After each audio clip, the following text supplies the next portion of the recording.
Antes de entrar como en sí del texto, sí me gustaría platicar un poco esa parte de por qué este texto. Creo que lo he platicado con todos, ¿no? Que, efectivamente, mi inconformidad, diría yo, de justo de haber estudiado psicología por diferentes razones, ¿no? Y poco a poco no iba encontrando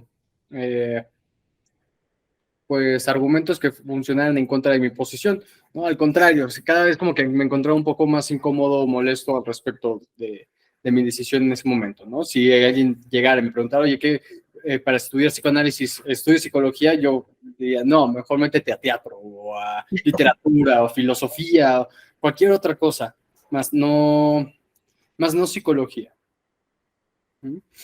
Personalmente ha sido complejo el hacer ciertos cambios en cómo trabajar clínicamente, en cómo entrevistar a un solo paciente, a un paciente, en cómo, eh, en cómo pensar en sí como la cuestión psíquica, la cuestión mental, justo un poco lo que hablábamos el otro día sobre salud mental, sobre todas esas concepciones que no solo las vemos y no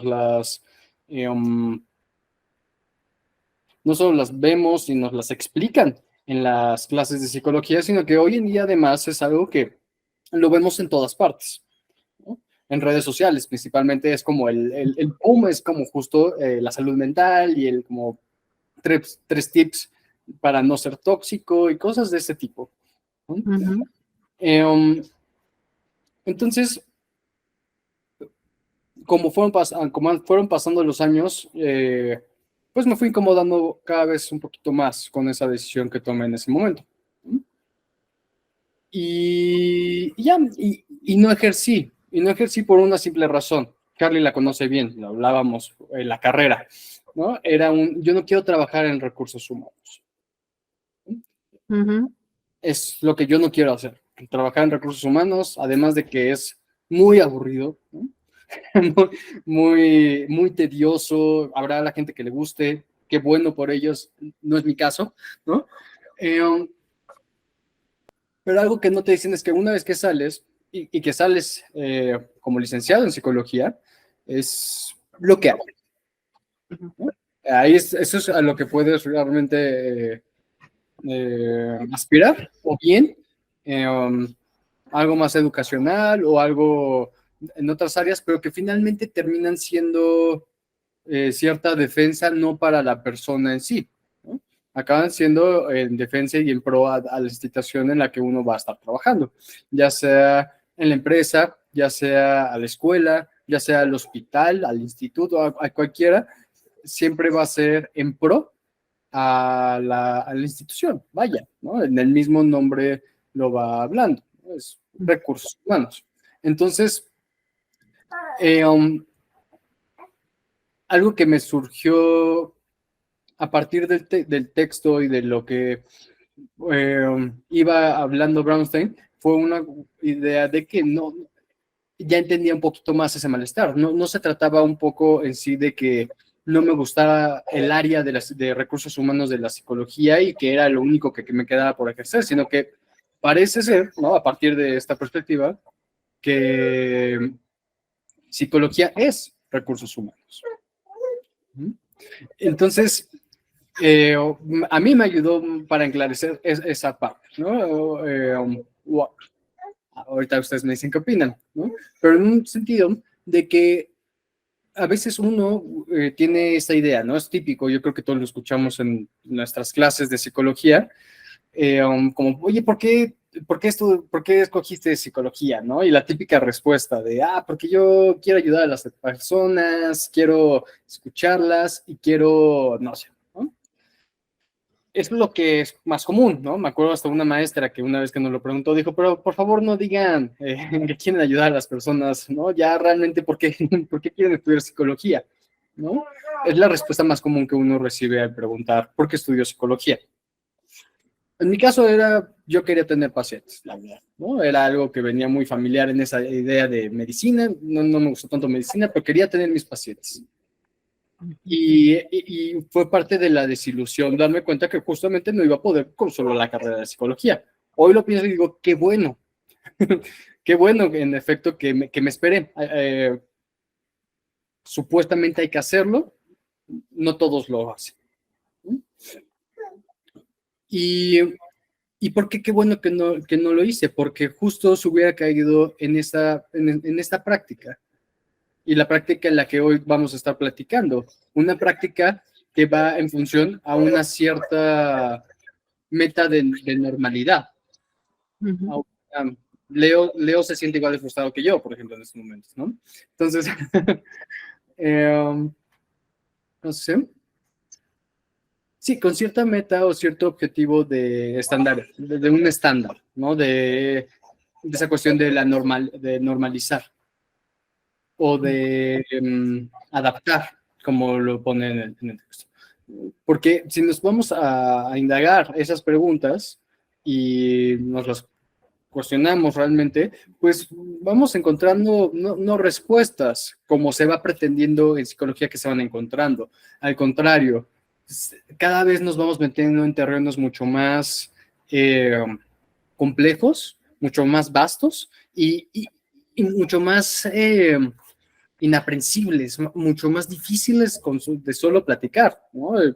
Lo pienso y el miércoles en la discusión de que era solo una cuestión de ciertas palabras o de si una persona puede cambiar y cómo puede eso suscitar diferentes perspectivas a partir de diferentes autores y volverse algo complejo. Algunos podrían decir, ustedes se quieren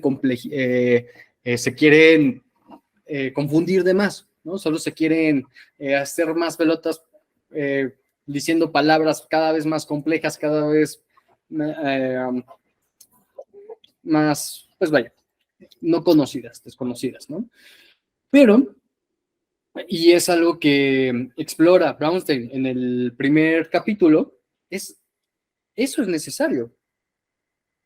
Esa es una forma y una manera de construir teoría y que es algo distinto a lo que se realiza, al menos en la disciplina de psicología, como se va enseñando, ¿no?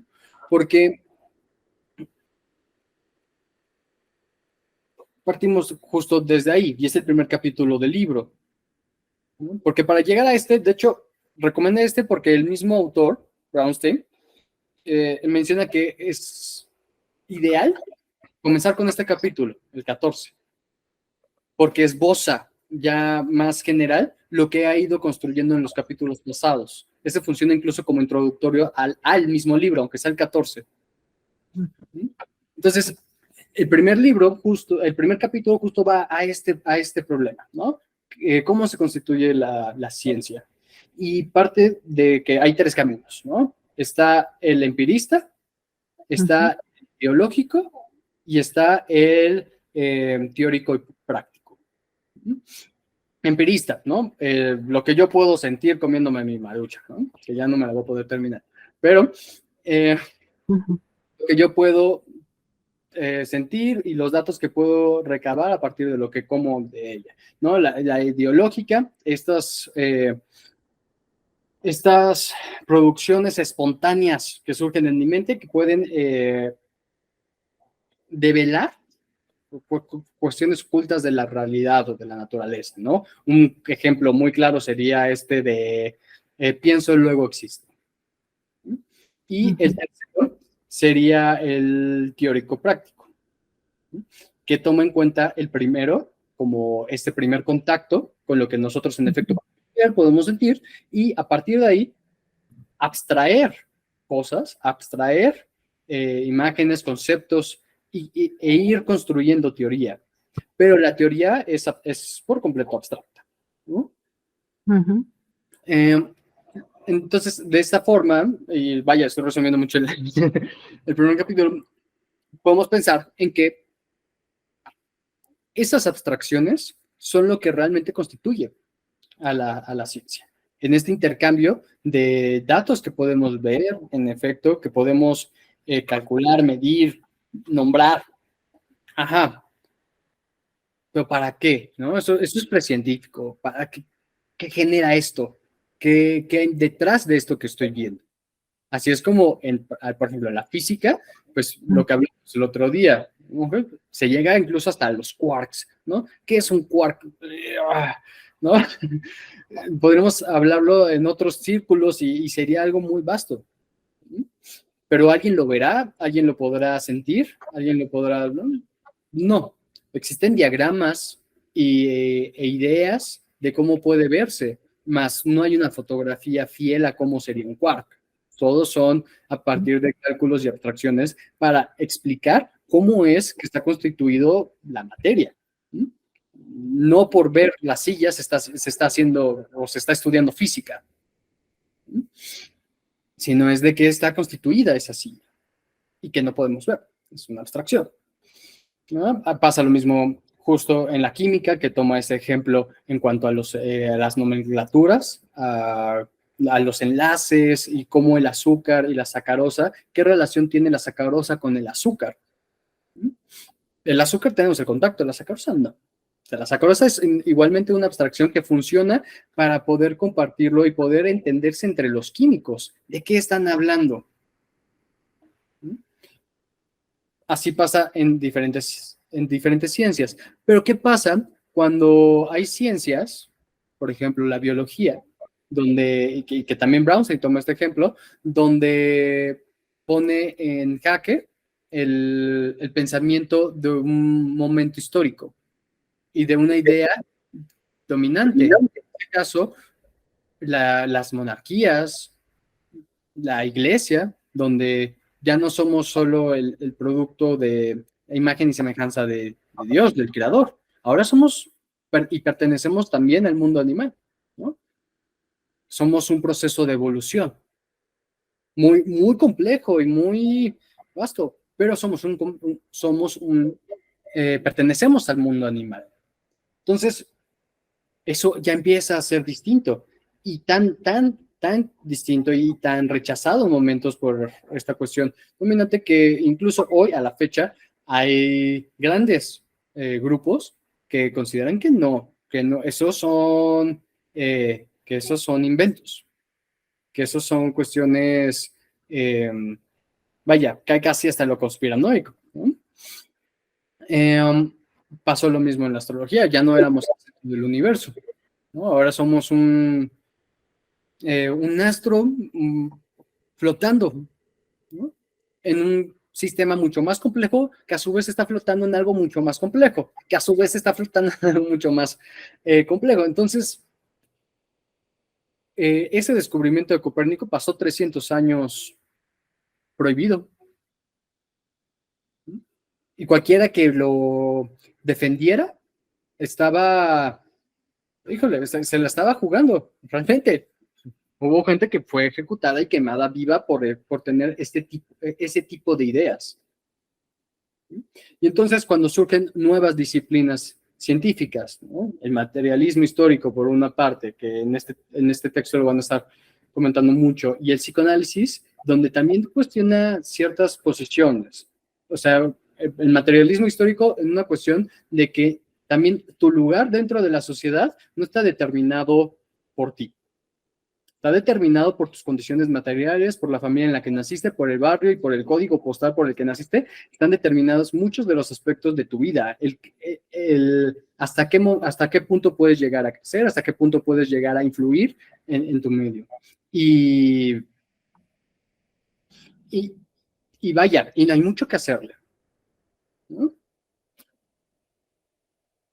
Y que además no hay ningún motivo o razón lógica o divina o de cualquier otro tipo para explicar por qué tú estás allí abajo y por qué la otra persona está allá arriba. Únicamente el azar.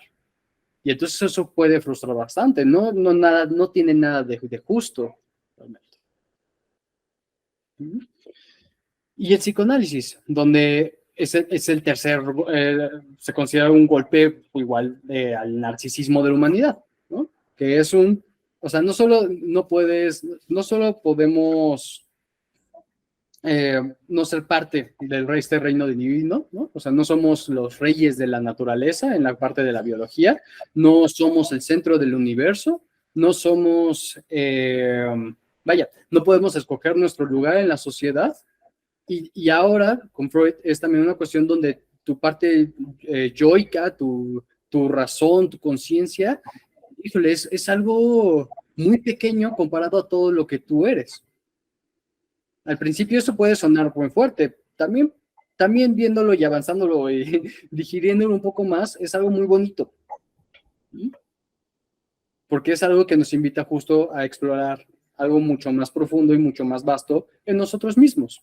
No somos el centro ni de nosotros mismos. Entonces, pues todas estas tienen implicaciones fuertes a la concepción del hombre, verdaderamente.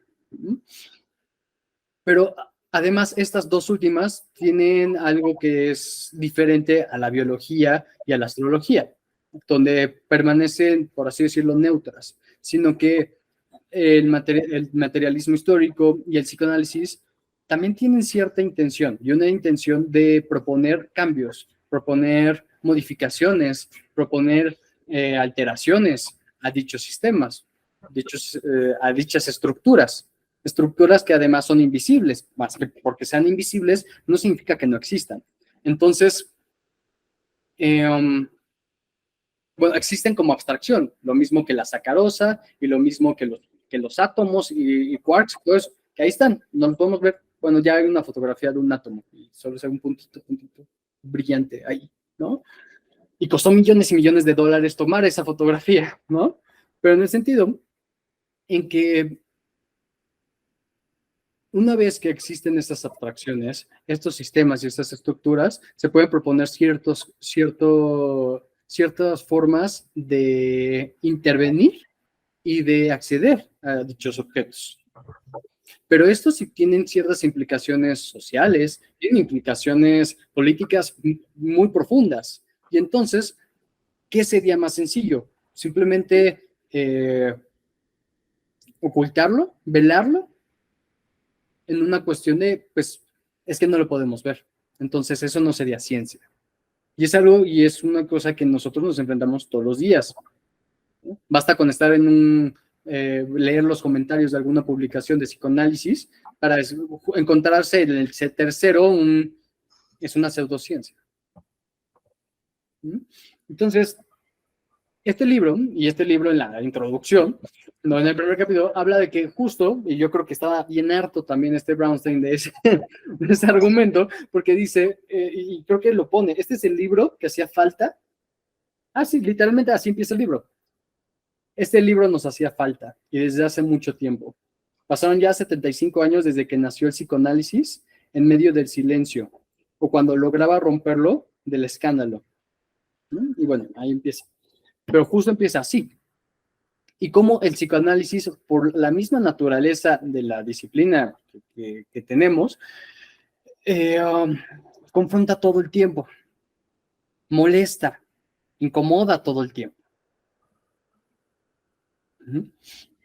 Y bueno, ¿no? Y entonces, así es un poco como va abriendo el libro Brownstein. Y es un poco lo que vamos a ir viendo justo en este capítulo. No sé si ahorita ustedes quisieran opinar algo antes de irnos metiendo al capítulo. Es que bueno, hay varias cosas ahí que son muy interesantes, como por ejemplo, de la primera parte, para que vayamos un poco en orden, ¿no? Esta parte que dice que hay mucha gente que lee, pero no está leyendo, ¿no? Está decodificando, digamos, ¿no? Eso es interesante porque es real en el sentido de cuando tú lees cualquier cosa, hay que cuestionarla. ¿De dónde viene?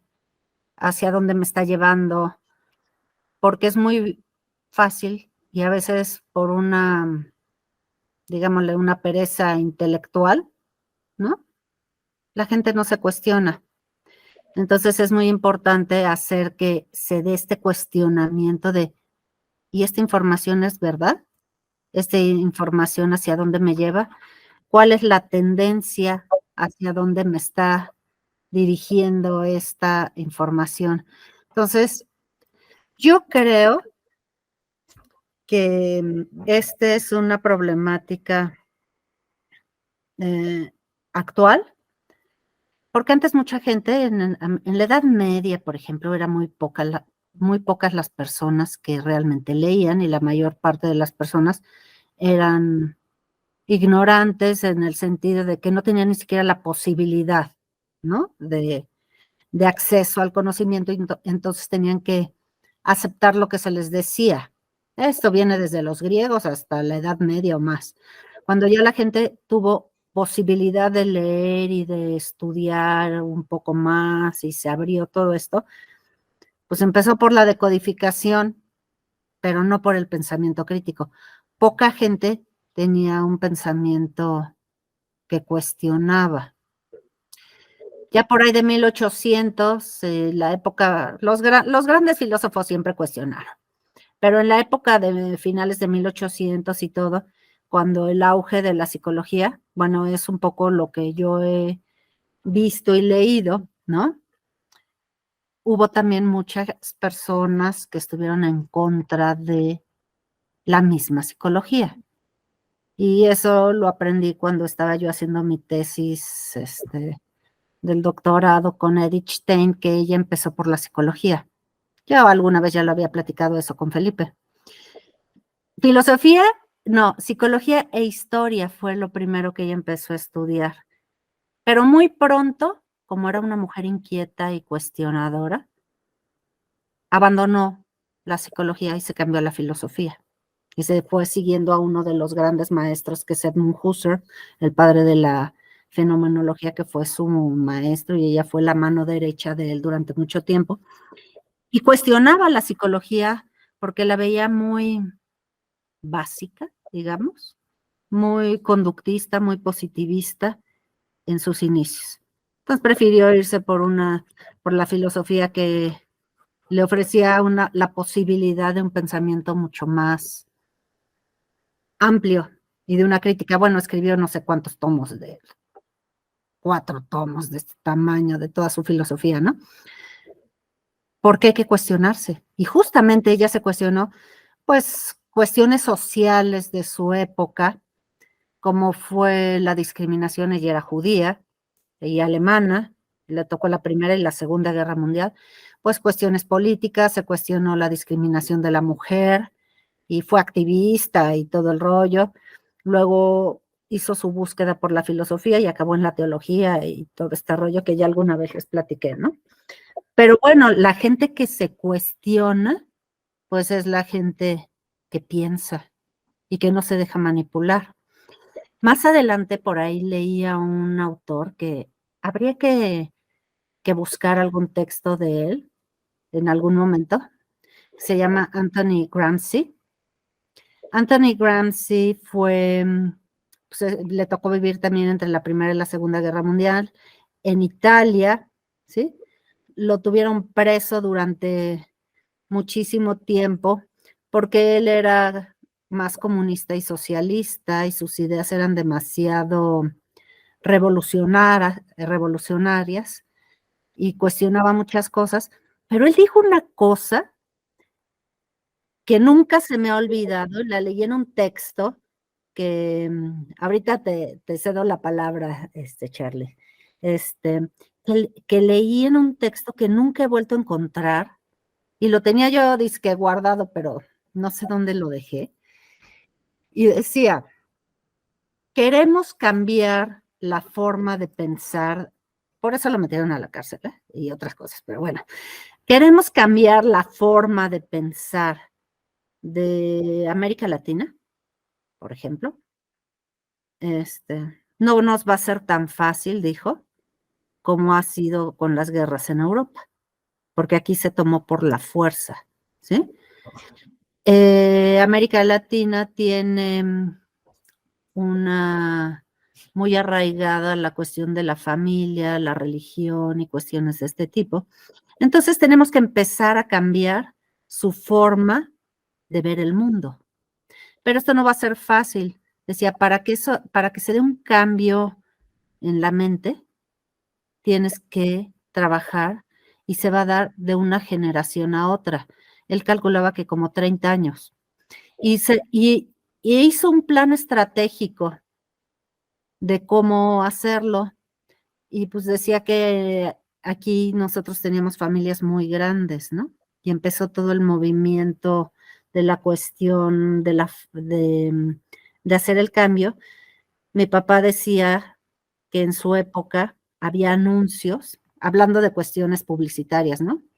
Que decían, crea patria, cómprate un shelter, un colchón. ¿A qué se refería? Pues a que tengas muchos hijitos y hagas patria, ¿no? Entonces, esa era la mentalidad de la época de mi papá. Pero por ahí de los años 60, cuando Luis Echeverría, que fue cuando yo era niña, empezaron todas estas propagandas de la familia pequeña vive mejor, pocos hijos para darles mucho. Y yo sí me acuerdo de toda esa publicidad, porque estaba en todos lados, en la tele, en los espectaculares, en las revistas y todo. ¿Y qué pasó con mi generación? Pues ya no tuvimos 7 o 10 hijos, tuvimos 3, 4, las familias grandes, ¿no? Y esto ha seguido, sobrepoblación, quién sabe qué, quién sabe qué tanto. Y hoy las familias, pues no quieren 1 o 2 o nada, ¿no? Eso quiere decir que su teoría del cambio a través de los anuncios publicitarios y de todo esto,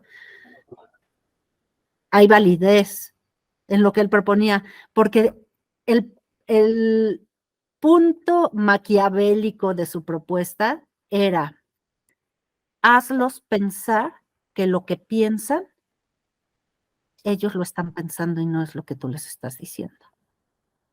¿Ah?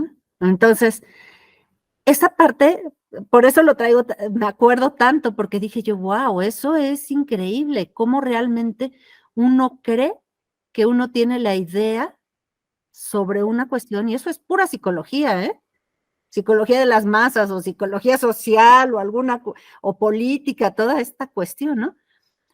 Te hacen creer que eso que tú estás pensando eres súper original, y que es tu idea, y que así debe de ser las cosas. Y la realidad es que estamos respondiendo a programaciones de ese tipo, ¿no? Entonces, cuando yo iba leyendo el texto, me acordé de ambas cosas, ¿no? De cómo todas estas situaciones se manejan. Entonces, sí, hay que leer y hay que leer entre líneas, ¿no? ¿Qué es lo que nos están queriendo decir en los textos, en los anuncios, en la política y todo? Para que si alguien, y eso es lo que le veo al psicoanálisis como una gran fortaleza, ¿no? Pues que cada quien encuentre sus propias respuestas, aunque no estemos de acuerdo, ¿sí? O sea, pero que cada quien pueda ser él sin una manipulación atrás, que realmente es una cuestión real atrás, ¿no? Bueno, eso es lo que... Ibas a decir algo, ¿no, Charlie? Voy a apagar ya mi micrófono. Sí, sí, justo también como hilando un poco con lo que mencionabas, está curioso que mencionaras a Gramsci, porque también, pues sí, él como autor, la mayor parte de su obra la redactó estando preso, como mencionabas, pasó muchísimo tiempo preso.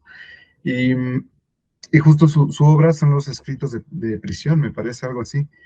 Pero ahí lo interesante también es que en su obra, él como lo escribió todo estando preso, y obviamente los guardias revisaban lo que estaba escribiendo, él tuvo que buscar la manera de que fuera relativamente discreto en toda esta, como, toda esta teoría subversiva. Su propuesta es muy subversiva, muy sediciosa de justamente lo que ahora se denomina como marxismo cultural, que apuntaba justamente a esa como reestructuración social. como, pues sí, esta parte como tecnológica cuyo objeto pues era la sociedad. Ahora, en todo este sentido, me hace pensar el papel que tiene, a propósito de lo que veníamos mencionando también en círculos anteriores sobre esta cuestión de la ideología y de como el papel hegemónico que cumple la ciencia, me hace pensar también en ese sentido. Retomando lo que tú mencionabas, lo que mencionaba Felipe al inicio, creo que justo la psicología ocupa un papel particularmente incómodo. Siento que justamente en cuanto a que parece ser muy ambiguo el carácter que tiene. Su objeto, como se ve en la lectura, pues es algo que no se dice claramente. Con este método de lectura sintomal, como se menciona, pues se pueden interpretar cosas justamente a partir del sentimiento que va generando antes de meterse más profundamente, como justo el carácter hegemónico, de control, de manipulación, de transformación que tiene. Pero yo me acuerdo mucho en cuanto a las clases que teníamos en la licenciatura, como en particular al inicio, porque las primeras materias que tuvimos fueron de neuropsicología, me acuerdo, como para también introducir ese carácter como duro, como científico, ¿no? Y, pero me acuerdo también de que es curioso el introducir una licenciatura en esos términos, como si se introdujera también algo en lo que como que no hay espacio para el cuestionamiento, que se pretende introducir algo tan duro, algo tan establecido, que no hay lugar para cuestionar. ¿Cómo uno va a cuestionar una neurona, un neurotransmisor? O sea, son cuestiones que justamente en cuanto a lo abstracto y a lo específico que son, también resultan de alguna manera inalcanzables. Y lo que mencionabas, Eli, de que, o sea, cómo la población hace cientos de años era ignorante, creo que también esa ignorancia recaía en la privación que sufrían, como justamente esta parte intencionada, ¿no? Y eso me hace pensar también en el manejo de la educación, de la formación, cómo eso también cumple un papel, es decir, la forma en la que se enseña también parece ir en esta como cuestión de adoctrinamiento. Si hay una forma en la que eso no sea posible, pues puede ser que sí, puede ser que no. Me llama mucho la atención, retomando también lo que mencionábamos el círculo pasado con la crítica a la psicología del yo, que se le critica en especial fuertemente por ser como esta parte vendida del psicoanálisis, o esta parte como traidora, por así decirlo, en cuanto a justamente que no hay mucho espacio para ese cuestionamiento, para esa subjetivización. Es como lo que ahorita me quedaba pensando con esta introducción. Vamos a que abordemos más a fondo. Bueno, antes de que avancemos igual también hay como varias ideas, ¿no? Que me vinieron a la mente al leer el texto y también creo que va mucho de la mano con lo que ustedes están diciendo. Creo que lo primero que puede llegar a pensar al respecto es que eh, como el punto, ¿no? Que se le da a la ciencia, o bueno, más bien la posición que se le da a la ciencia actualmente en la sociedad. Me gustó mucho como este punto de vista, porque pone a la ciencia también como una producción humana, ¿no? Que siento que a veces se nos olvida, ¿no? Y que por lo mismo que es una producción humana, está o sea, no se puede separar ni de la parte política, ni tampoco de la ideológica, ¿no? Que eso conlleva, ¿no? Si bien también la ciencia puede ser productora de significados, sentidos, de palabras, lo que ustedes quieran, pero también es afectada por esas mismas estructuras que están alrededor de ella, ¿no? De los pensamientos que se están creando alrededor de ella, ¿no?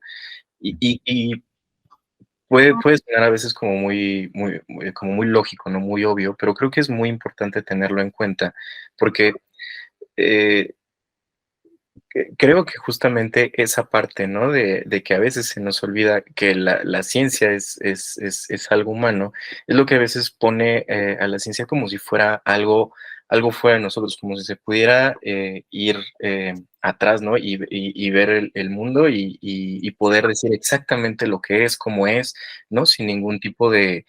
Ahorita yo estoy con mucho de Lacan, ¿no? Entonces pienso mucho en el fantasma, ¿no? O como con estos lentes que te pones y que puedes que ver la realidad como de una forma, ¿no? Particular, dependiendo de esas estructuras, ¿no? En las que te encuentres alrededor.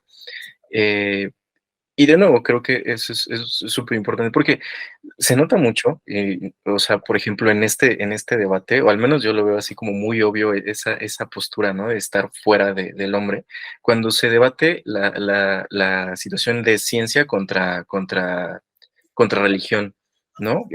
Más allá, ¿no? Sean creyentes o no, me parece que eso es una idea muy interesante, porque si tú, la idea de la creación de ciencia me parece que tiene un objetivo muy diferente a la idea de la religión, ¿no? La religión brinda un sentido, ¿no? Al ser humano, mientras que la parte de la ciencia es otra cosa totalmente diferente, ¿no? Da explicaciones, trata de poner en palabras, ¿no? O sea, son dos sentidos totalmente diferentes y quererlos igualar, me parece que se ve mucho a veces como esta idea muy, muy grandiosa, ¿no? De repente de lo que podemos pensar de lo que es la ciencia. Y creo que por eso es tan importante pensar en esto, porque em, no sé, creo que también nos pone a nosotros a pensar en de dónde están viniendo también las ideas, ¿no? El ser humano es entonces parte de la naturaleza, es una cosa que es fuera de la naturaleza, no lo sé, o sea, como que me vinieron todas estas ideas justamente al inicio de ahorita de la conversación y bueno, de la lectura.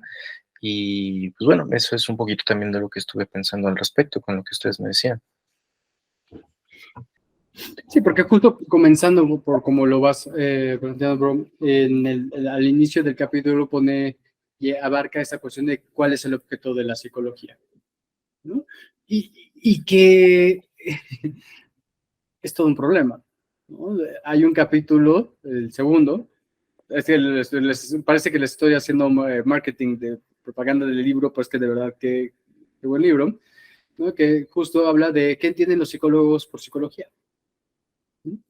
Y donde termina casi tomando esta definición que ponen en este capítulo, pues más o menos todo el mundo sabe a qué va la psicología. ¿Por qué habría que hacer este esfuerzo tan amplio? ¿No? Porque si nos vamos por el nombre, ¿no? Es alma. Y eso le pone la piel chinita a los psicólogos, ¿no? A los cognitivo-conductuales en especial, ¿no? Entonces mejor vámonos por la cuestión de la mente. Pero que es la mente. Y algo en los libros de psicología no se define como tal en sí la mente. Entonces se va a la parte de la conducta y de lo conductual. Pero si uno busca las definiciones de conducta y conductual, lo que es lo conductual y ponen como la reacción, las reacciones de un organismo ante su medio. ¿Cuál sería la diferencia? ¿Cuál sería la diferencia entre la biología, entonces, que justamente estudia la fisiología, ¿no? Si se trata de un organismo de qué tipo, ¿no? Porque el organismo abarca a todos, abarca a los perros, abarca a los humanos y abarca a las plantas, ¿no? Y creo que ese es un poco el detalle, ¿no? Porque se manejan dos cosas bastas. Se maneja de un lado la parte de la mente, que es como esto inaprensible, si pertenecemos al mundo animal o no, o a un aspecto más trascendental. Pero por el otro lado es la parte más básica de nosotros, ¿no? La conducta actual. si funcionan las cosas y los procedimientos que se aplican, porque se aplican todo el tiempo, el marxismo cultural, el marketing, basta con meterse, basta con tantito ver cómo funcionan los algoritmos de cualquier red social y encontramos que no estamos alejados para nada de este tipo de acciones. Y que en efecto quienes lo van desarrollando son gente que es de marketing y de psicología, ¿no? Una que a mí me viene mucho en mente, y me acuerdo que una vez tuve un debate con un amigo, bueno, ni era debate, ¿no? Solo me platicó que en sus clases de mercadotecnia le habían enseñado la pirámide de Maslow, y que, pues, la pirámide de necesidades, y que, pues, eso era todo. Ya con eso había comprendido a la persona, ¿no? Yo estuve ahí lanzando un par de piedras por como, oye, no, pero y más grande, y me decía, sí, pero finalmente requiere cumplir una necesidad. ¿Sí o no? Yo, pues, sí, me decía, ok, entonces ya, ¿qué más necesito yo entender para vender? ¿No? También es muy honesto con cuál era su objetivo, ¿no? Se vale. Pero híjole, ¿no? Ese es un poco como el detalle, porque cuando vemos que no hay un objeto y que el objeto está, vaya, no está ni cerca de ser definido, entonces mucho menos podemos imaginar o creer que haya un método. El método se constituye a partir de su objeto. Y si no hay un objeto delimitado, ¿cómo podría haber un método? Entonces, aquí, y el cómo se va proponiendo es una idea de cómo, pues vaya, la ciencia y la ideología vienen muy de la mano regularmente, ¿no? La ciencia que esté buscando respuestas tratará todo el tiempo de estarse alejando justamente de la ideología. Pero hay una, lo pone en un momento muy claro, que toda ciencia también es ciencia de una ideología, porque parte de una ideología, de una idea. Ok, pasa esto, sucede esto, ¿cómo nos vamos a alejar de que simplemente sea una cuestión aquí imaginaria de que yo me ando inventando cosas, ¿no? Estos argumentos chairos, ¿en qué lo estoy basando? ¿No?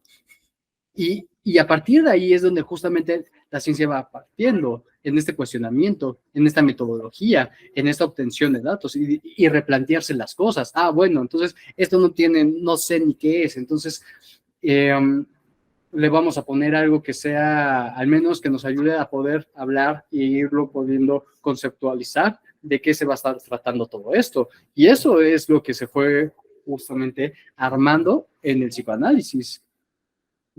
Un poco lo que hablábamos en el círculo pasado y en una de las críticas era la cuestión de esta incongruencia o de esta inconsistencia en algunos textos de Freud. Y como Larte no lo mencionaba, es una locura pensarlo, ¿no? Además de que Freud estaba constituyendo y estaba generando ciencia, logró mantener cierta coherencia en la construcción de esta, con sus correcciones, y eso es bien importante, con sus respectivas correcciones que fueron necesarias hacer y que se realizaron hasta el punto donde ya no pudo, ¿no? La vida no dura para siempre. Entonces, aquí es donde también surge un papel fundamental en la lectura, y en esa lectura, se me fue el nombre, que todos la estuvimos mencionando, la sintomal, donde es leer, es ver ese discurso que va entre las líneas. Y principalmente, pues eso no solo lo hacemos en el consultorio o tratamos de hacerlo en el consultorio, sino también parece que es un labor que tiene el analista en su lectura, ¿no? ¿De dónde viene esto? Porque justo sería muy sencillo, y es algo que podemos ver en diferentes instituciones, en diferentes lugares que nosotros conocemos, donde las cosas partieron desde una intención verdadera de hacer, por ejemplo, en este caso, de seguir la disciplina de psicoanálisis, pero con el tiempo muy fácilmente se puede caer en el hábito o en simplificaciones para poderlo hacer más sencillo y cada vez alejarse un poco más, porque este tipo de lectura y este tipo de posicionamiento frente a los textos, frente a las instituciones y frente a la institución que uno mismo está haciendo, entonces sería más sencillo simplemente empezar a delegar un poco ese cuestionamiento a otras cosas, ¿no? Es esta idea de que, pues, por ejemplo, yéndonos, por ejemplo, a la política, ¿no? Los políticos que son sumamente progresistas, una vez que obtienen el puesto al que le estaban apuntando, se vuelven muy conservadores, porque ya no conviene tanto. Ahora ellos son los que pudieran perder continuar en esas líneas, ¿no? Entonces, en una institución que comienza en ese cuestionamiento y que con el tiempo ese cuestionamiento se empieza a voltear a la misma institución, habrá los que digan no, ¿no? Y entonces ahí puede que la ciencia termine en esa cientificidad, acaba convirtiéndose en la ideología. Entonces, en este debate, ¿no?, de ciencia y religión, ciencia contra religión, muchas veces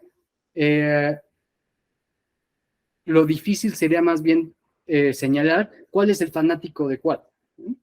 Cuál está más perdido en esa cuestión, en esa búsqueda de la verdad. Entonces, es complejo. Y cómo, finalmente, la psicología, a partir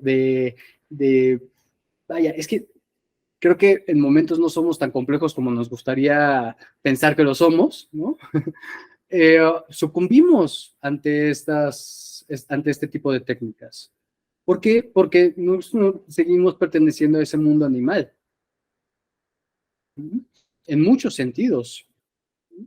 Creo que alguna vez, Alberto lo mencionó, el cognitivo conductual. Lo cognitivo conductual funciona porque funciona con perros. Me dio mucha risa. Porque no somos tan distintos en muchos sentidos. Ambos somos seres corpóreos y ambos tenemos estímulos. Bueno, ahorita me surgieron algunas ideas después de la ronda, ¿sí?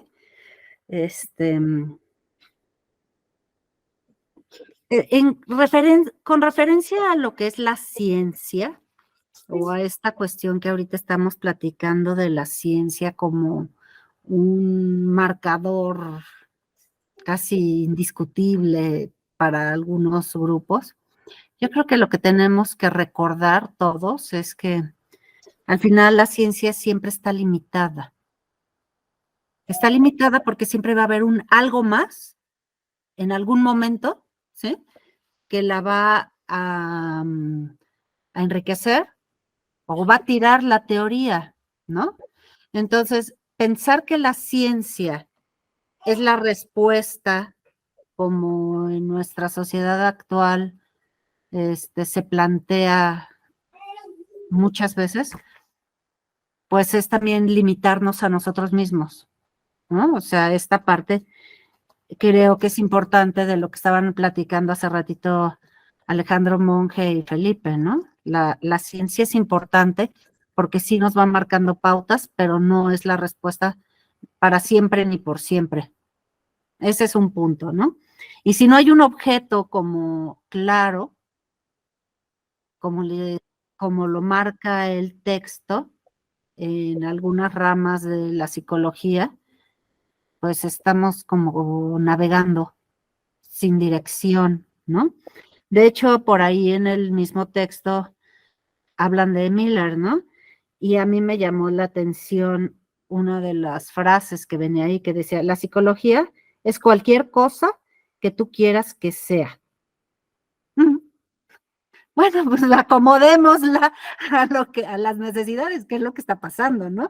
Ese es como muy provocativo, ¿no? Es una frase así como que a las necesidades, ¿no? Y al final, esto es un reto para el que quiere pensar, para el que quiere crecer, para el que quiere avanzar, porque pues nada está acabado ni nada está totalmente dicho. Y en ese momento pues, tenemos que tener apertura de pensamiento, apertura a las nuevas ideas para ir caminando, ¿no? Eso es lo que quería comentarles. ¿Vale? Me voy a 2 minutos y regreso, pero síganle, ¿eh?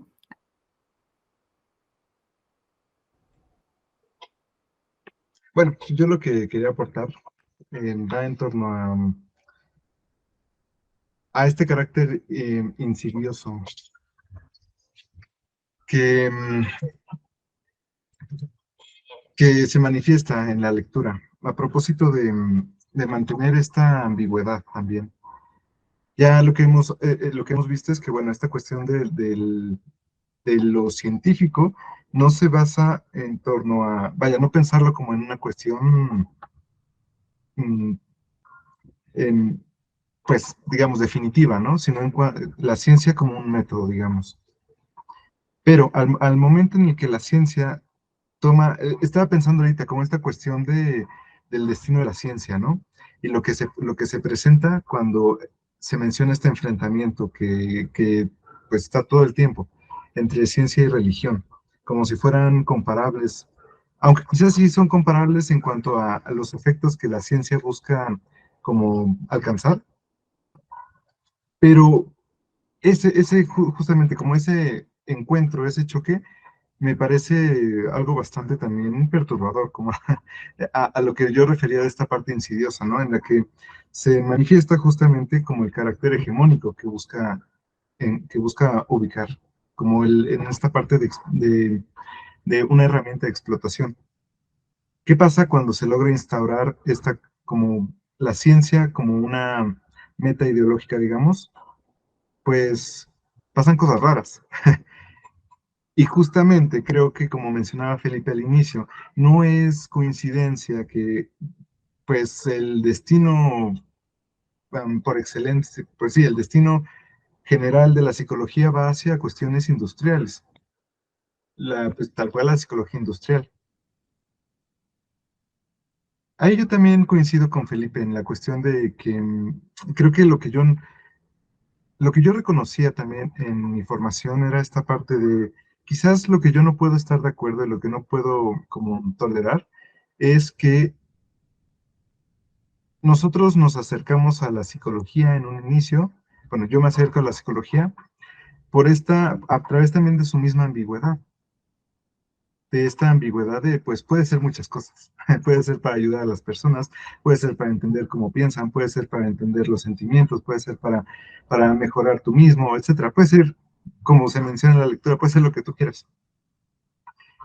Pero al momento en el que uno se percata de que en varias aplicaciones tecnológicas, por así decirlo, como son las pruebas, los tests, etcétera, la llamada evaluación y diagnóstico psicológico, no están al servicio de la persona, sino al servicio de alguien más. Eso me parece algo, pues, mm,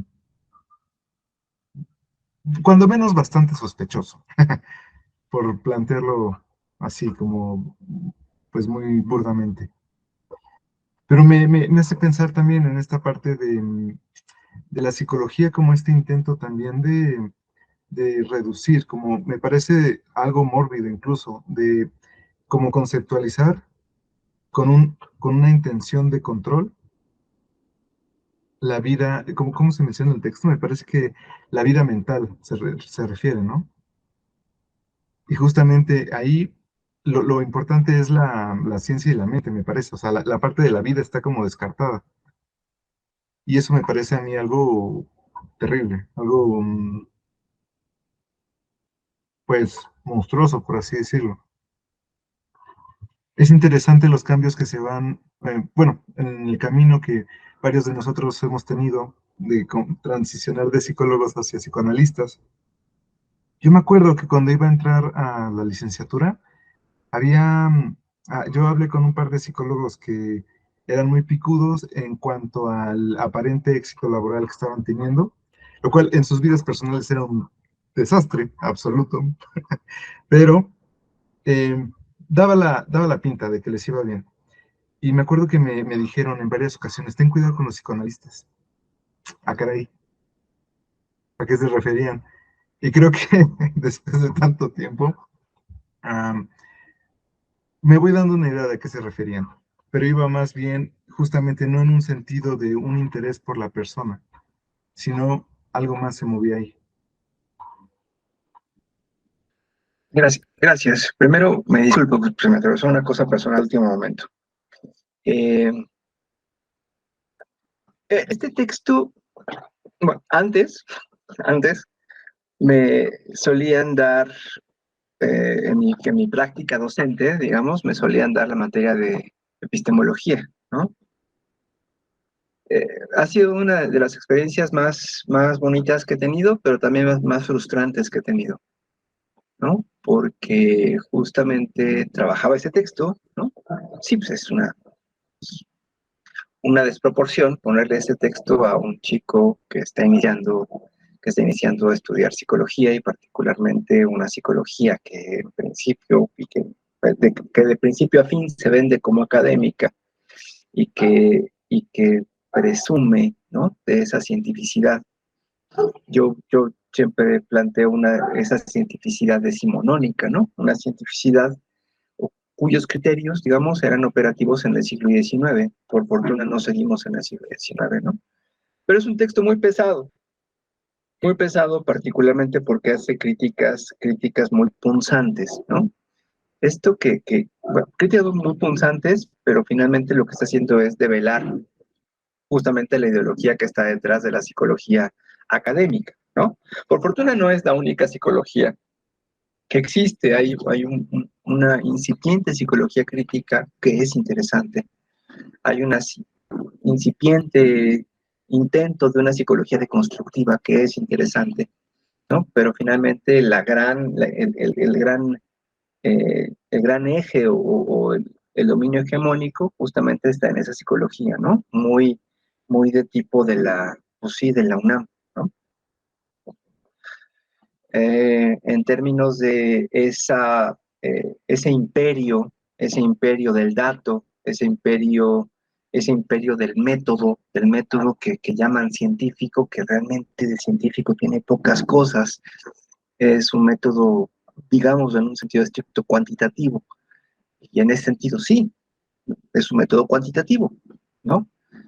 Pero aunado a lo que planteabas, Carlos, a propósito de a quién le sirven las pruebas, a quién le sirven los diagnósticos, al paciente no, le sirven a la psicología. Le sirven a la psicología hegemónica para mantener su posición de dominio sobre los sujetos y particularmente le sirve para mantener sus presupuestos y el capital social que implican esos presupuestos, ¿no? O sea, lo que se juega de fondo en la metodología psicológica académica es justamente una cuestión de prestigio, ¿no? Y eso es muy peligroso, porque si a un psicólogo le importa su prestigio y no su paciente, eh, estamos en un mundo muy peligroso, ¿no? Entonces creo que este texto va abordando la cosa por ahí, ¿no? O sea, creo que sí, esta cuestión del método es importante. O sea, no se trata de tirar al método, ¿no? Hay un texto precioso de Paul Feyerabend que se llama justamente Contra el método. Muy interesante el texto. Es bien interesante que Paul Feyerabend, así como Kuhn, que hacen críticas fuertes al cientificismo, no son ni filósofos, ni psicólogos, ni humanistas, son físicos, historiadores de la ciencia, pero son físicos de formación, ¿no? Y de ahí creo que van generándose críticas bien importantes, ¿no? Yo lo plantearía en términos de una pregunta. A ver,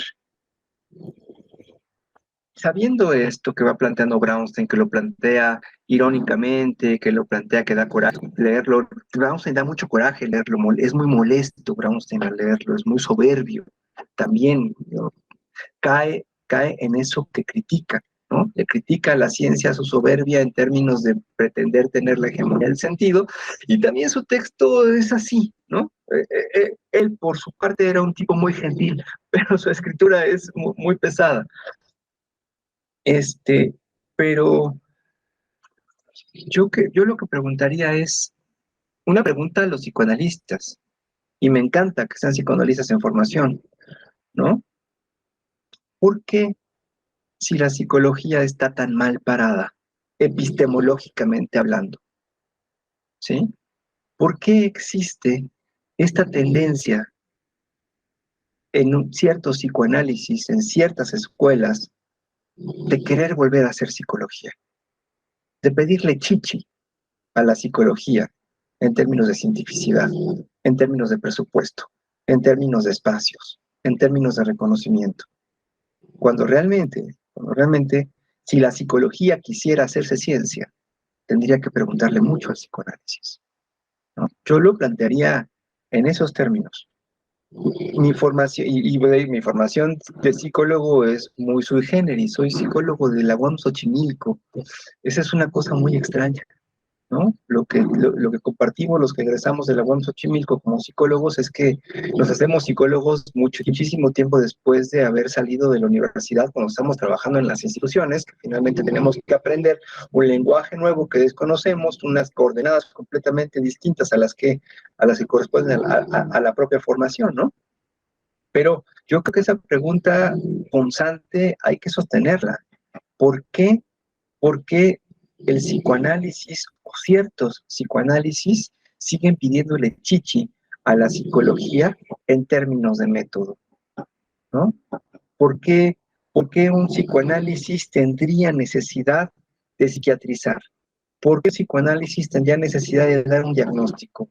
¿Por qué un psicoanálisis tendría la necesidad de presentar pruebas más allá de la singularidad de la clínica? Yo lo plantearía en esos términos. Y nuevamente casi no tendría derecho a hablar porque me incorporé muy tarde, pero bueno, me disculpo nuevamente.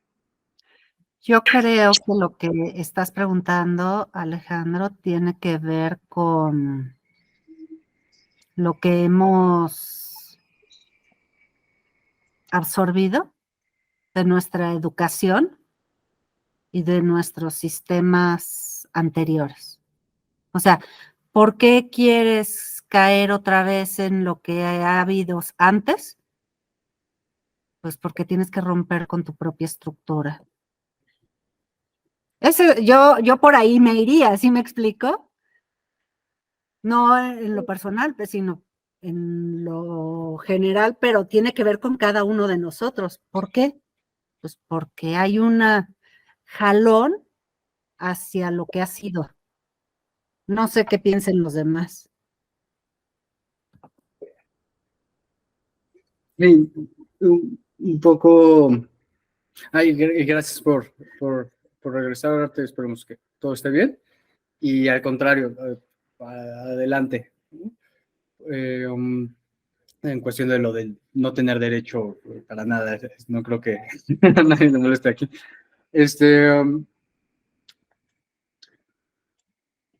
Y justo es un poco lo que iban planteando y lo que va planteando en el texto, esta cuestión de por qué, ¿no? ¿Por qué si está tan mal epistemológicamente? ¿Por qué el psicoanálisis le voltea a ver a Chichi, ¿no? Y justo es la cuestión de esto, de los recursos, ¿no? Necesita mamar recursos, necesita mamar dinero, porque si no, se termina, ¿no? Y creo que eso es lo terrible en ese sentido, de que el psicoanálisis no es funcional en ese término. Vaya, para los fines prácticos de la psicología académica, de la cuestión industrial, organizacional, no es nada funcional, ¿no? Al contrario, puede suscitar cosas muy incómodas en un espacio, ¿no? Alguna vez escuché en una clase, justo de psicoanálisis, una de las cosas que me quedó, en que la psicología y sus métodos van enfocados a adaptar al sujeto a su medio, mientras que el psicoanálisis va enfocada a que el sujeto adapte su medio a sí mismo, ¿no? Y las implicaciones que eso puede llegar a tener. Es común, yo creo que eso solo se ve en la clínica y creo que es cuando uno se empieza a plantear cuestiones como de esto funciona y funciona de una forma muy distinta, de una forma que no se podía, vaya, exponer tan fácilmente en los libros de texto. Y es una cuestión donde a veces lo que pasa luego en la clínica es que las personas empiezan a disfrutar cosas de su vida, ¿no? Cosas no cosas que no producen. Se les empieza a aparecer una hora por ahí para escribir, algo que habían dejado de hacer desde hace 5 años y que nunca habían podido porque era más bien el tiempo de que pudieran estarse preparando y estar en cursos de programación y en cursos de diferentes tipos de marketing digital y cosas así, y que finalmente esto que sí los ayudaba, esto que sí les generaba placer, que sí les permitía disfrutar, pues no produce, no vende. Y que muchas veces algo que he estado viendo en la clínica es que luego la gente tiende hacia ese tipo de cosas, pero no funciona, ¿no? O sea, para una organización, ¿no? Cuando recién comenzó bien estaba la intención de hacer las pláticas organizacionales, ¿no? Y estas cuestiones de RH y vamos a mejorar el ambiente laboral para mayor productividad y todo. Y me impresiona mucho justo que eso, pues, es lo que uno va aprendiendo en la universidad como psicólogo, ¿no? Y que es a partir de este trabajo un poco incómodo, de estos cuestionamientos punzantes, donde se pueden replantear ciertas posiciones en las cuales ahora uno no podría estar tan cómodo ahí, ¿no? Y eso creo que ayuda mucho. Ayuda incomoda, ¿no? Maldice con esa lectura sintomal que hablaba también Brownstein, porque entonces ya uno no está cómodo en ninguna de este tipo de instituciones, porque pacientes llegan de escuelas y llegan porque la escuela detectó un foco rojo a partir de un tamizaje que le realizó al niño. Pero cuando te piden una carta que asegure que el niño está recibiendo cierto tratamiento, les pides, oye, pero mándame qué tamizaje fue al menos, o cuál fue el foco rojo. Y te dicen, no, eso es confidencial. No tiene nada de sentido. Entonces,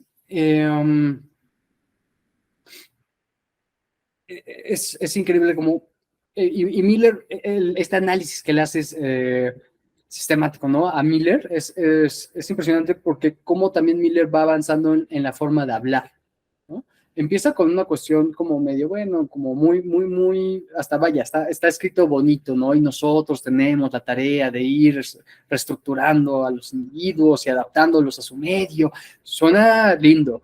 Ya al final empieza a hablar de cuestiones, o sea, lindo en un término de como, lo acomoda muy bonito, ¿no?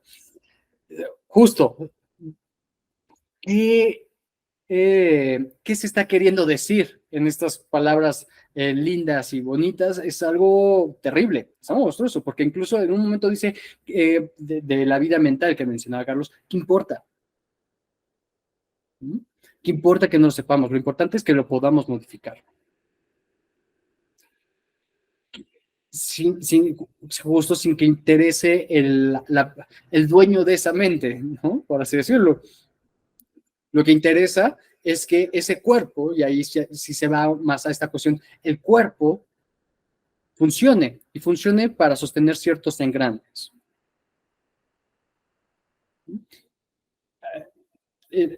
No lo anoté, la verdad me siento muy triste de no haberlo anotado, desde hace rato me estoy tratando de acordar, porque en la mañana venía escuchando un resumen de Vigilar y Castigar, de Foucault, y en específico de la última parte, creo que es la de Suplicio, ya, y que a veces puede parecer que en el psicoanálisis o preguntamos todo, cuestionamos todo, estamos incómodos, inconformes con todo, y más que eso es que nos damos esta tarea de poner las preguntas incómodas sobre la mesa, y creo que eso es un labor que lo hacemos tanto académicamente como también clínicamente.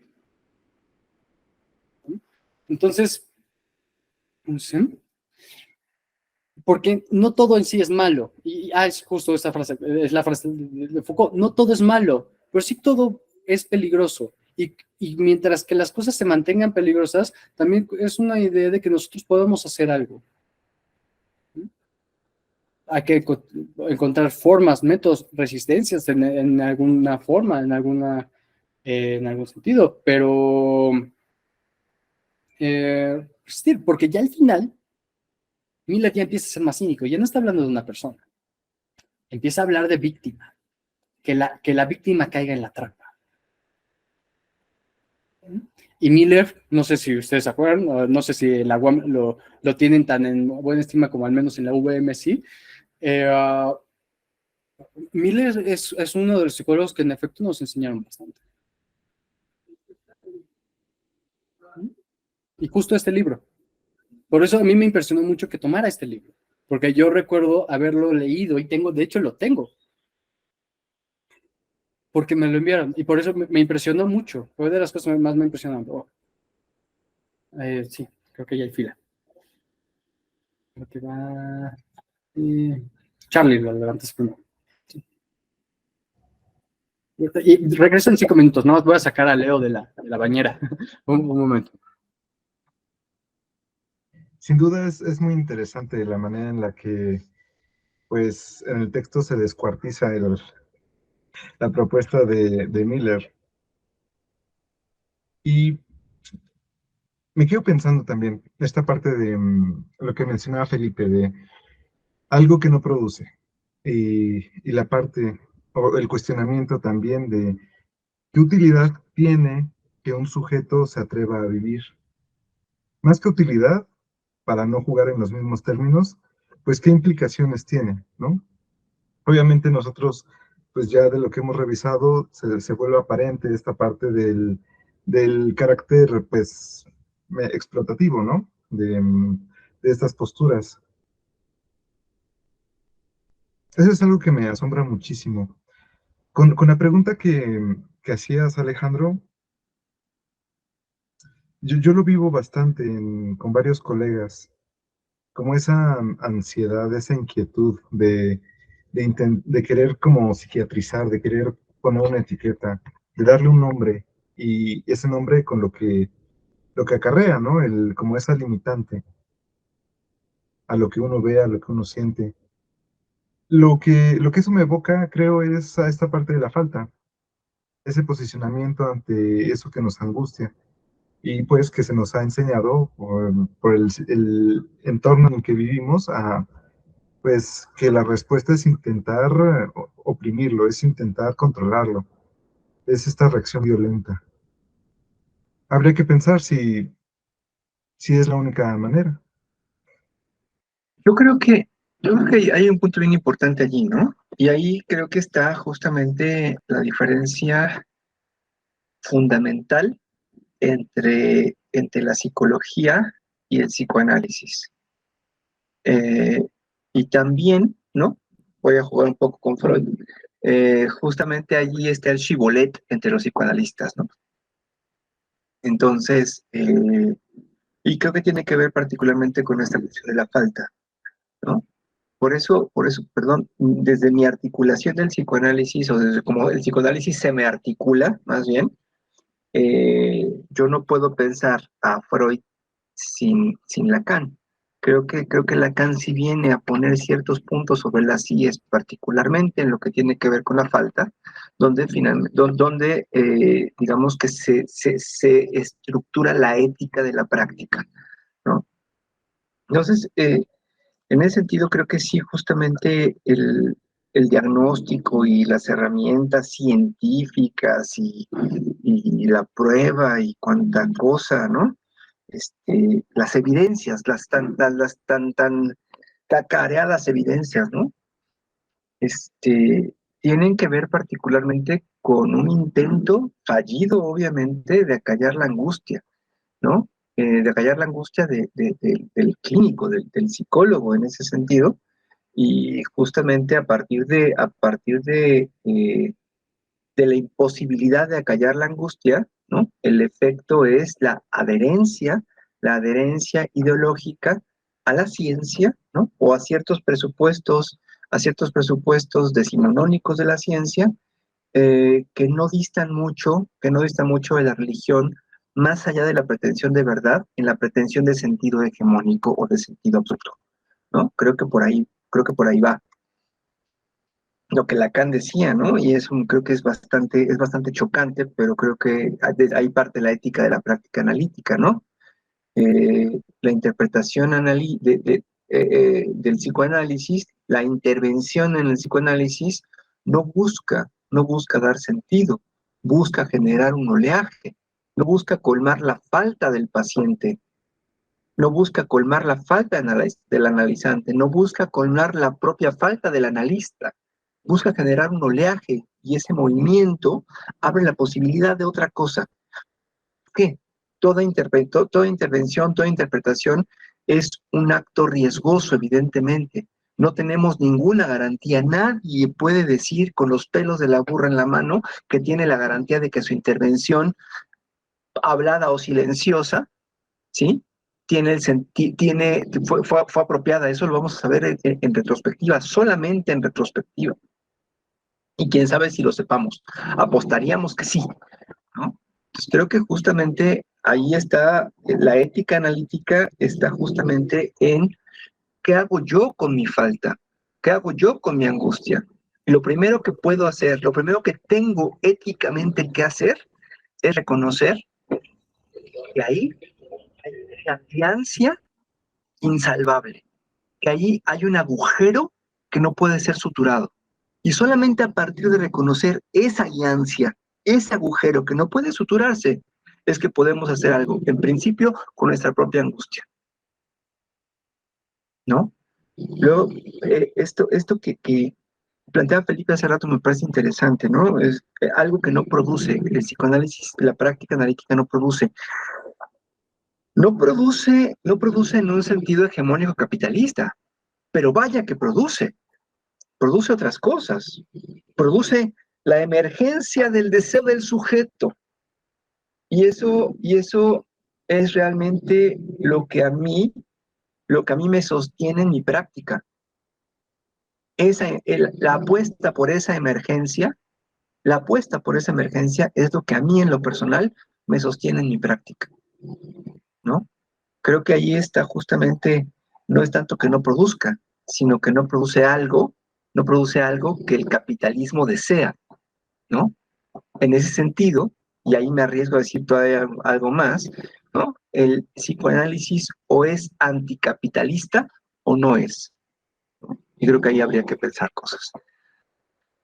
Ahora, esta cuestión de los espacios, y ahorita que Felipe mencionaba a Foucault, creo que es bien importante, y yo lo propondría para una lectura posterior en el círculo. Es un texto árido, es un texto pesado, es un texto hermoso de Foucault, que es justamente el orden del discurso. Eh, Creo que sería muy interesante revisarlo también en esta comunidad, ¿no? Pero yo lo dejo ahí, muchas gracias. Los rompidos son de Haru, perdón, lo tengo al lado. Sigue vivo, entonces sigue roncando. Rápidamente me gustaría nada más agregar a propósito de esta cuestión del posicionamiento del analista ante su falta. Un comentario que ahorita recordé, un comentario en una supervisión grupal, que también pasa, vaya, con todo el respeto a mis compañeros, luego pasan cosas muy, muy curiosas en las supervisiones grupales. Y una frase que una vez uno de mis colegas comunicó es que tenía armada una interpretación poderosísima, que decía, no hombre, ahorita que la diga, mi paciente porque aparte les llaman pacientes, mi paciente se va a parar de los pelos, y cuando la dice, no pasa nada de eso. Y lo interesante es justamente a lo que me refiero, es esa reacción. ¿Qué se mueve en el analista cuando se hace esa formación y contra todos los intentos de control, contra todos los intentos de callar esa angustia, se manifiesta con más fuerza? Creo que ese es uno de los momentos también como bien interesantes y que evoca en torno a justamente el qué estoy haciendo y cómo lo estoy haciendo. Justamente a propósito de porque me parece que la mayoría de los colegas que estamos ahí también son psicólogos. Y es interesante porque las perspectivas más bonitas, más frescas, más inspiradas, surgen de artistas, de colegas que tienen una formación más bien artística. Hasta parecen más humanos a veces. Pero bueno, allá, hasta aquí comento. Sí, y cómo en las supervisiones colectivas, como mencionas, pasan luego cosas extrañas, ¿no? Surgen estas cuestiones de interpretaciones ya preformuladas o ciertas interpretaciones ya genéricas, preformuladas para cierto tipo de pacientes, ¿no? Cómo actuar en determinadas circunstancias. Y es un poco justo la apuesta de los libros de técnica. ¿Sí? Y cómo a veces eso puede ya llegar a convertirse en otras cuestiones. Porque justo, y es una de las cosas que pone Brownstein en el texto, donde la psicología satisface la demanda social. La cuestión de seleccionar, adaptar, motivar, medir los tiempos de reacción frente a los estímulos y medir las resistencias a la fatiga, ¿no? En esta cuestión que planteas, pues justo es el medir los tiempos de reacción frente al estímulo, ¿no? El estímulo de su interpretación, cómo va a reaccionar ante ella. Y que ahí ya se rompe un poco lo que, pues vaya, se rompe más bien no un poco, se rompe la intención del analista, el escuchar. Porque mientras se formula una interpretación correcta, una interpretación que abarque la problemática actual, la transferencia y el conflicto pasado al mismo tiempo y corta, porque si no ya te alargaste demasiado y cosas así, pues uno justamente lo que deja de hacer es escuchar. No está escuchando, está armando una respuesta y una respuesta precisa, ¿no? Entonces, híjole, ¿no? Más bien parece que parte de lo complicado o de lo difícil sería justamente no caer en este tipo de prácticas, ¿no? Darse cuenta cuando uno las pudiera estar realizando, porque cuando lo vamos aprendiendo en las instituciones, es justo el irnos poniendo ciertos filtros o ciertas perspectivas de frente, ¿no? Estos fantasmas que mencionaba Monge hace rato, estas visiones de cómo debe de hacerse o cómo se debería de realizar todo el tiempo. Y que finalmente no es un sentido, vaya, no hay un camino en sí del todo correcto, mucho menos claro en el objeto al cual nosotros nos estamos dirigiendo, porque a diferencia de la psicología, nosotros sí podemos hablar de nuestro objeto. Y que nuestro objeto, por más que podamos hablar de él, es, vaya, es invisible, es casi indescifrable, ¿no? Es de muy difícil contacto. Entonces, se me perdí un poco, ¿no? Justo, ¿no? Está vivo y está en todas partes. Y no solo es una cuestión de cuando llega a surgir en la sesión, es que en dónde no está, qué tomar de él. Es algo complejo, ¿no? Porque si nos vamos justo en Lacan y que está estructurado y está escondido en el lenguaje, todo el tiempo se nos está saliendo. Ahorita yo algo iba a decir y se me fue por completo. Bueno, ¿no? Me traiciona esta cosa. Entonces, pues sí, también parece justo importante el ver ese tipo de cómo se va manejando ese discurso en las instituciones y en las supervisiones colectivas.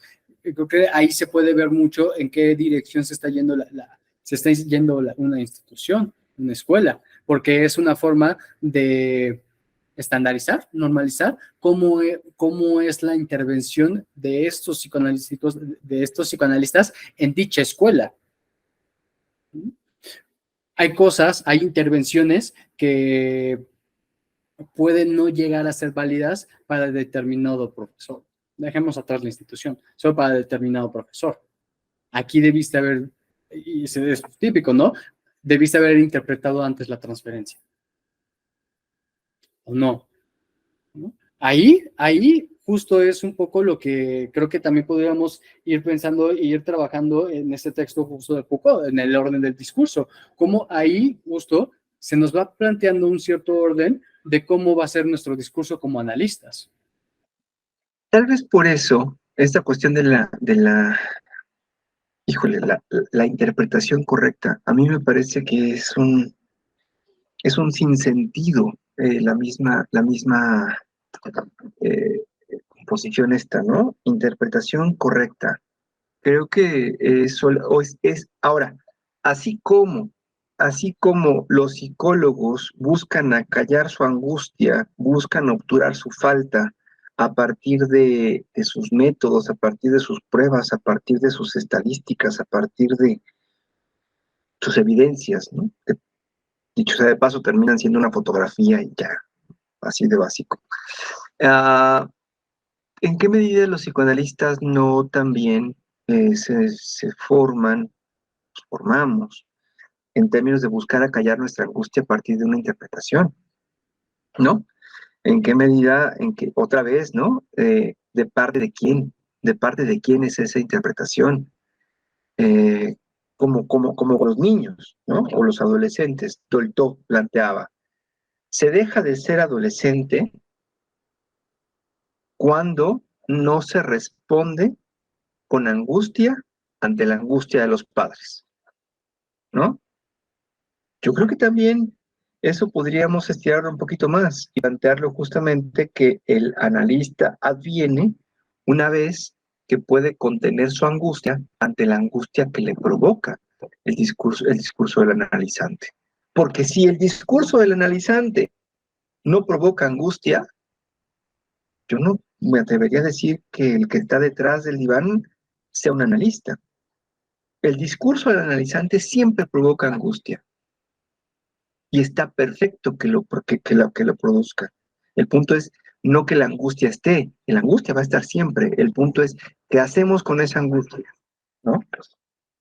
En esa misma lógica, como el adolescente, ¿no? Si respondemos con una interpretación apresurada, urgente, donde nosotros mismos pensamos que vamos a colmar el sentido del analizante, pues creo que ahí estaría en principio una interpretación inadecuada.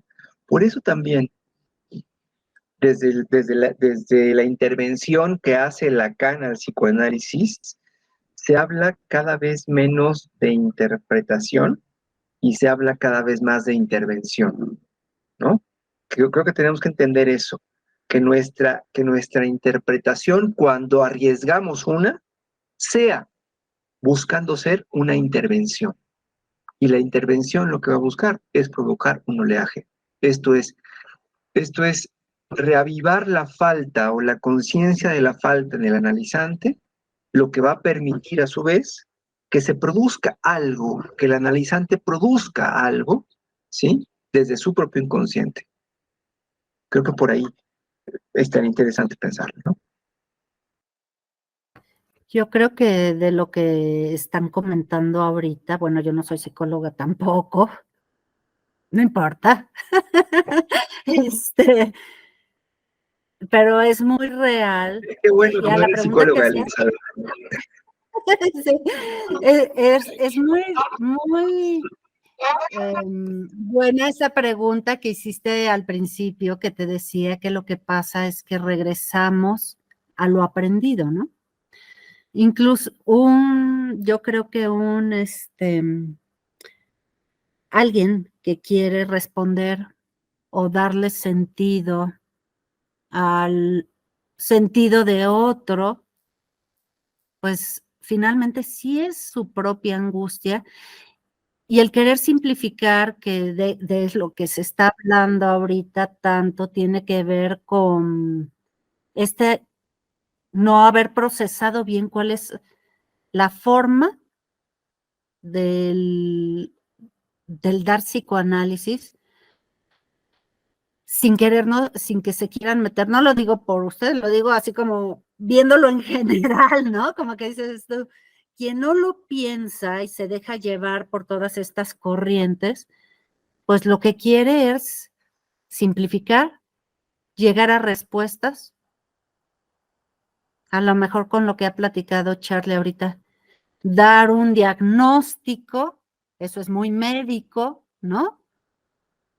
Tener como que las cartas sobre la mesa, y es lo que menos tiene uno cuando te encuentras con otro. O sea, y menos si te estás encontrando con el inconsciente, el subconsciente, el ello, todas estas cuestiones, pues nadie tiene las cartas sobre la mesa, incluso muchas veces el propio analizante tampoco las tiene, entonces sería como ahora sí, una cuestión de manipulación, digamos, porque al final el analizante confía en lo que el analista le está presentando, ¿no? Entonces, esta parte de manipulación hacia alguna cuestión de su vida, de una visión y todo, puede ser muy riesgosa y tendenciosa. No sé, son de las cosas que he ido como que observando al respecto, ¿no? Nada más, por ahorita.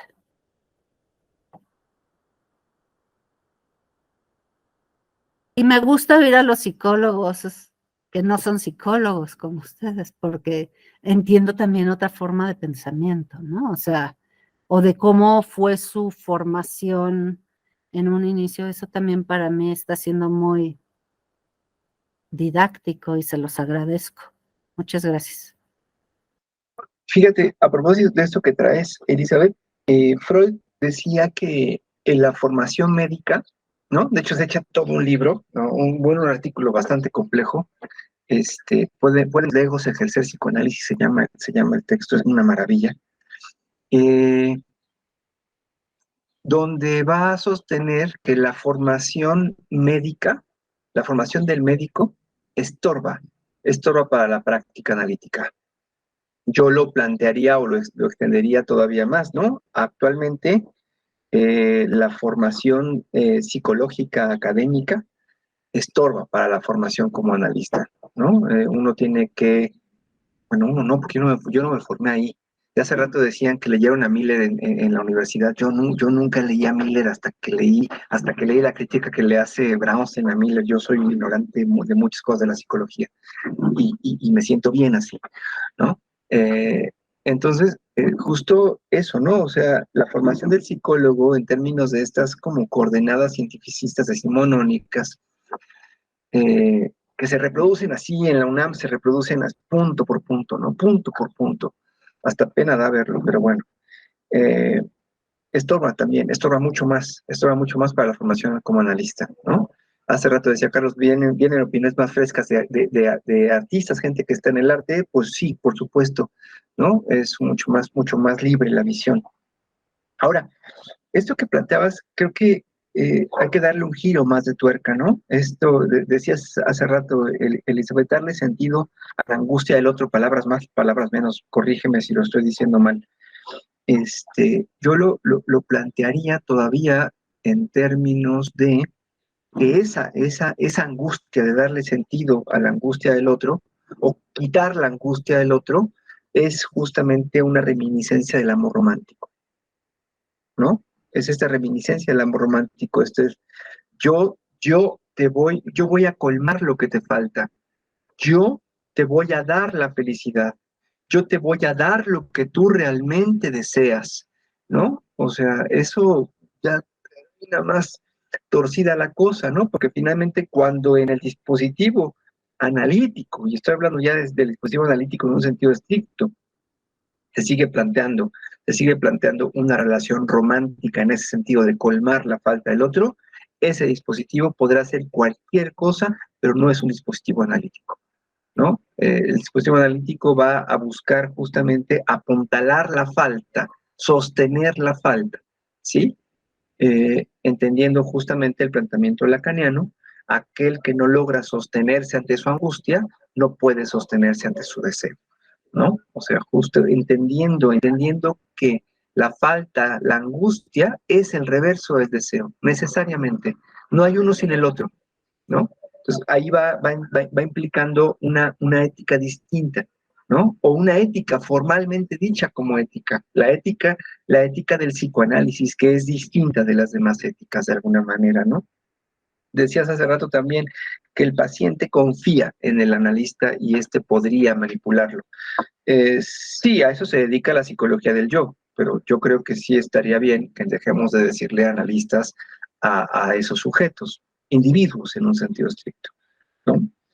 Y ahí también la diferencia, ¿no? Entre un paciente de estos dispositivos clínicos psicológicos a la posición del analizante, ¿no? El analizante, aquel que se tumba en el diván con la pregunta por su deseo, ¿no? Ese analizante, si bien está en un vínculo transferencial con el analista, porque si no hay esa transferencia no hay posibilidad de análisis, ese analizante va a mantenerse, va a mantenerse en la ética también de la pregunta. Así como hay una ética del analista, hay una ética del analizante. Y el analizante va a sostener su pregunta y va a aprender a sostenerse en su pregunta. Y creo que ahí es ya cuando opera realmente, o cuando comienza a operar esto que Lacan planteaba también como la dirección de la cura, ¿no? Yo lo dejaría ahí. Me parece que traes cosas siempre muy frescas, que nos dan muchas posibilidades de pensar. No sé si ustedes quieran comentar algo más. Creo que pues, por mi parte sería esta cuestión, ¿no? Y esta ya lo hemos estado tocando y nos hemos estado sacando esa parte de esa satisfacción, ¿no? Satisfacer a quién o a qué en la práctica, ¿no? Y porque claramente el paciente, cuando llega, busca eso. El cúrame, quítame esta angustia, quítame esta preocupación y todo. Y habrá los pacientes que soporten, ¿no? Esa angustia, el poder llegar a ese punto del proceso. Habrá los que no, ¿no? También por eso existen otras opciones, ya que funcionen, ¿no? Científicas, ¿no? Ideológicas, vaya, ¿no? Complejo. Pero creo que en general, es un texto que eh, cuestiona mucho, deja muchas dudas. Yo les invito a que si pueden leerlo, los primeros capítulos están también, así como este está, pues vaya, todo lo que nos ha despertado en este círculo. Híjole, los primeros también lo consiguen muy bien. Entonces, yo por mi parte no quisiera agregar nada más. Me quedé picado, a ver si les parecería interesante tocar, bueno, trabajar el texto del orden del discurso de Foucault. Siento que sería algo muy interesante. Yo propondría que fueran 2 sesiones, porque es no tan corto, pero no tan largo, ¿no? Pero bueno, ya, no sé si ustedes quisieran comentar algo más. No, creo que fue un círculo interesante, divertido, y creo que también me quedé con ganas de leer el de Foucault que propuso Alejandro. O sea que, como digan. Dale, entonces lo podemos dejar, lo ponemos para el siguiente, porque el siguiente toca el de Althusser, que también propuso Alejandro, y les mando el calendario, ya también considerando el orden del discurso, todos los que ustedes quieran que lo toquemos, igual les pediría que lo compartan en el grupo, ¿va? Escuché uno de los círculos en los que yo no estuve y hablaron del tema de la felicidad. por ahí hubo algunos comentarios. Y me dieron ganas de proponerles un tema que habla de la felicidad desde el punto de vista de la filosofía y de la eudaimonía de la que hablaba Aristóteles, que es otro sentido, porque no es el de la felicidad como nosotros la vemos en nuestra sociedad actual. Ellos hablaban de esta eudaimonía, que así se llama, en un sentido como más profundo. Si les interesa, se los mando. Muchas gracias a todos. Descansen. Cuídense. Nos vemos dentro de 15. Muchas gracias, muy buena tarde. Que estén muy bien.